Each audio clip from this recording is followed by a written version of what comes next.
awesome. It's so great to get this information, and it's a little overwhelming at times, but it's certainly powerful. So let's bring up Rena Davis. Rena is a biochemist. She's got a lot of background and stuff we need to know about. Yep, right there is good. I was going to put you on the outside, then it'd be like the dating game, but I guess we won't do that. Dr. Norwood. Dr. Norwood is a surgeon and an ER doctor. And a good friend of mine and yours, Javier, our compliance officer. Javier, come on up. Yeah, your friend and mine. Well, the purpose here, and let me just start off by kind of defining, I think, something that's really important for all of us to recognize. And the way I talk about Laminine is really more as a responsible advocate, I would say, because I'm not a practitioner. I don't have all the initials after my name. All the letters to designate that I'm, a professional or certified to give that kind of information. And so, how do we stay out of this, this death valley where we, it's very difficult because when we have a product that's as efficacious, that does all the stuff that Laminine does, we want to start talking about what what our experience of that healing is, or how do we rephrase these things. And so, it's really about understanding that Laminine is a mechanism that increases the health integrity of the body, so that the body can be the miracle itself. And learning how to create a dialogue around that, I think, is really valuable. So one that I'd like to pose, I have a series of questions really for everyone here. And I'd like to start off actually with you, Dr. Norwood, because and I want you to talk a little bit, before we get into the responsible advocacy, which we're going to kind of weave around this conversation. You talked the other day, we were filming a PBS special, which is kind of neat. We're going to have something for people to talk about our product here in the near future, which is very exciting. But you talked about the body's ability to heal, or the healing mechanism, and what the body's capable of doing. And I think we're still we're still in awe. But maybe you could talk a little bit about that. Well, I think we were created by our Creator with tremendous healing capacities within our body. When I started out in medicine 48 years ago, the main emphasis was doing something to fix things. And, of course, I was a surgeon. I would go in and try to fix things. The more I got into it, the more I realized that many times in our attempt to fix things, we were actually doing more harm than good. And now the tendency is to continue doing things to what I think is override the body's healing systems. And when we keep giving drugs, these drugs have the effect of actually dampening the healing process. And so I like to say that the healing process is kind of like letting your body take care of itself. I did some pilot training, and one of the things that we learned was when the plane is completely out of control and you're in a spin, you take your hands off all the controls.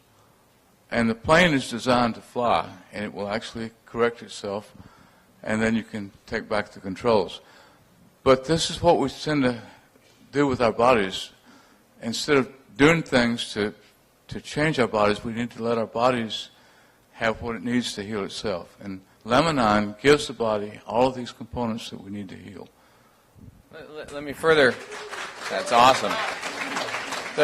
How far can the body go? I mean, are we starting to venture into areas where we can see, limbs regrowing? I mean, how far can the human body go? Okay. We've got some really interesting research going on now in the area that I refer to as regeneration. You have all seen Star Wars, I'm sure, and you remember how Luke Skywalker had his arm cut off, and then they had a process where they put the arm in a healing medium, and he actually grew another arm. Well, this is true actually in nature. If you cut off a salamander's arm, he will actually grow another arm.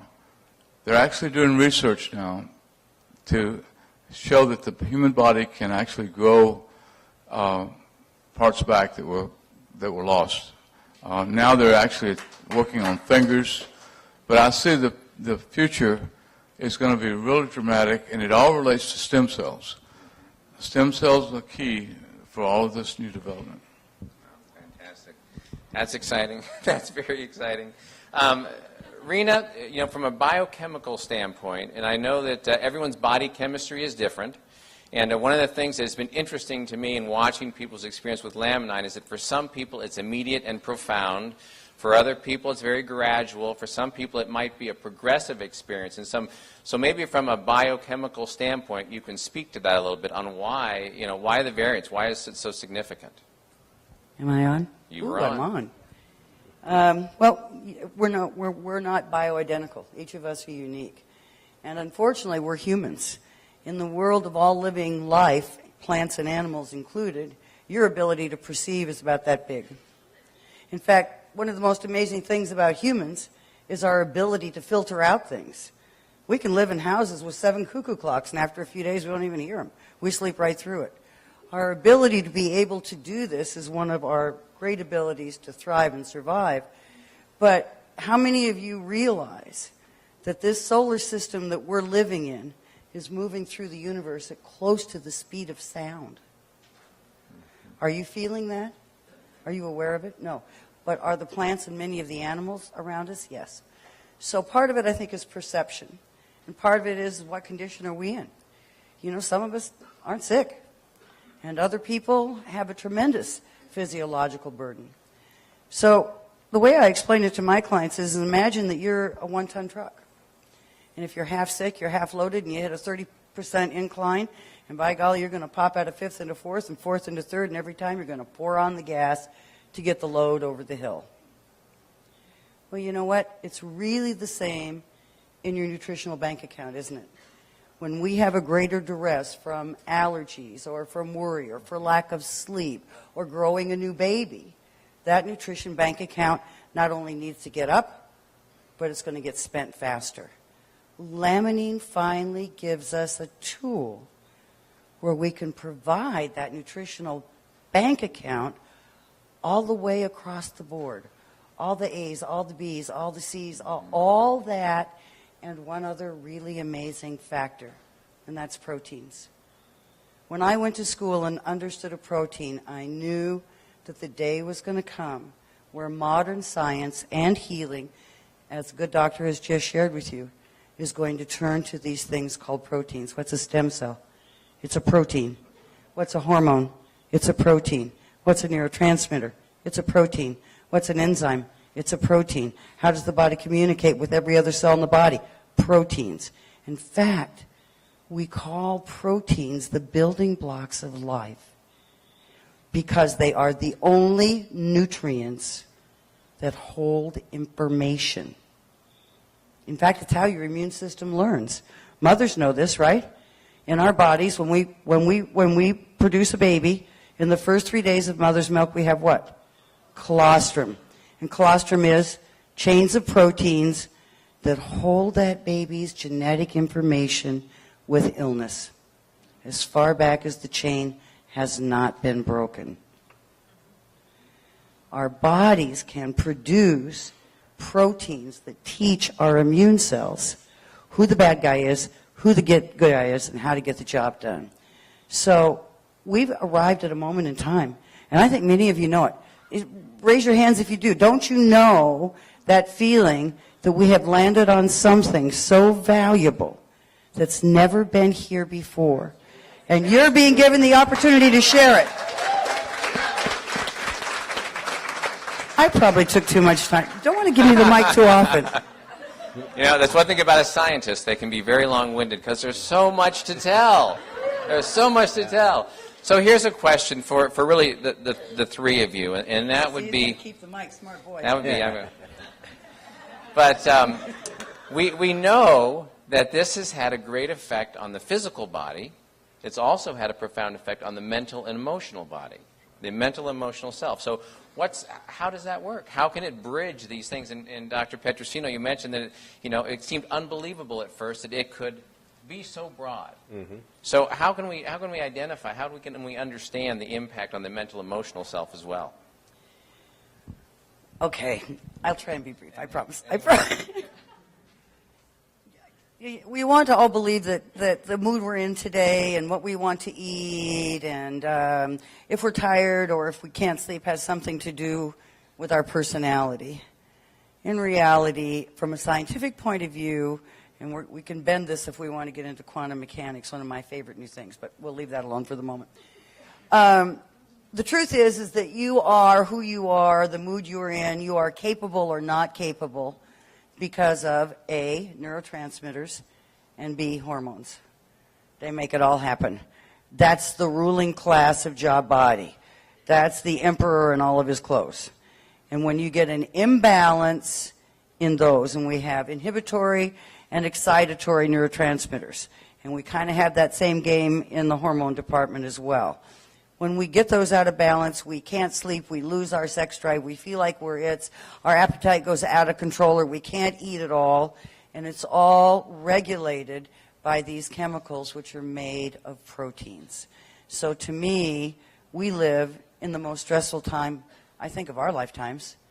I don't think there's ever been a suppression of the world as significant as it is now. I don't think we've seen so many people lose their homes, their jobs, and their lives as we are seeing today. That means that we're spending, what was that chemical he just talked to you about that regulates mood, sleep, pain, and appetite? Serotonin, at a really rapid rate. And we don't make serotonin well. And we don't make it well because there is something called nutrient competition. Even though serotonin is very present in many of our foods, its ability to cross the blood-brain barrier, and millions of hours of research has been spent in this area, is inhibited by this thing called nutrient competition. Okay, so imagine a bus. And on this bus, it's like no other bus, not even the Disneyland bus you've ever been on. And every seat is a different shape. You got squares and triangles and dodecahedrons. And you know, the low glycine molecule can fit in any of them seats. But this little tryptophan molecule can only fit in one seat. So by as early as 1982, we knew the population was already serotonin deficient. Well, we're a lot worse now. We've been through 25 years of Prozac. It's off patent. What did it do? It helped you use your serotonin more efficiently. See, to me, that was really brilliant as a marketing strategy, but it seemed to be a lot more sense if we just gave you more serotonin. But then we wouldn't make the billions, would we? No. Dr. Norwood, do you have some comments on that, on the mental emotional side? Well, in the rest of the world, there's a phenomenon called the mind-body connection, where they understand that the mind has tremendous control of the body. Ancient Indian medicine, ancient Chinese medicine, all of the ancient medical traditions recognize that the mind has tremendous abilities to control the body and to heal the body. In America, we have put this aside. We've gone with the emphasis on chemistry, and somehow we've lost this concept. And then on top of that, we've thrown in poor nutrition. We have processed so much of our food that it's not even real food. It's like eating cardboard. And then we've thrown that, on top of that, all the stress that we're confronted with. I mean, you can't turn on the TV without your stress level starting to go up. And you go to a movie and they blow up everything, that's just stress. And all of that affects this mind-body connection. And one of the things we have to remember is the balance between the sympathetic and the parasympathetic. And we're living in the sympathetic. It's like we're confronting saber-toothed tigers every day. Whereas the healing process occurs when we're in the parasympathetic phase. And I think that's one of the key things that Lemonine does, is help put us into that parasympathetic phase. And I could go on for a lot more. I know you can. Well, one of the things, we talked about this the other day, and that is that we are inundated with TV and sound bites, and that we've collapsed. Everyone's given the idea that we can make things happen in a 30-minute TV show. We go from, we lose 100 pounds in 30 minutes.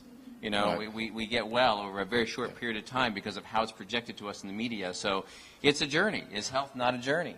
It's definitely a journey. So, And it takes time. yeah, it does take time. Let's shift gears here just a little bit because I want to talk.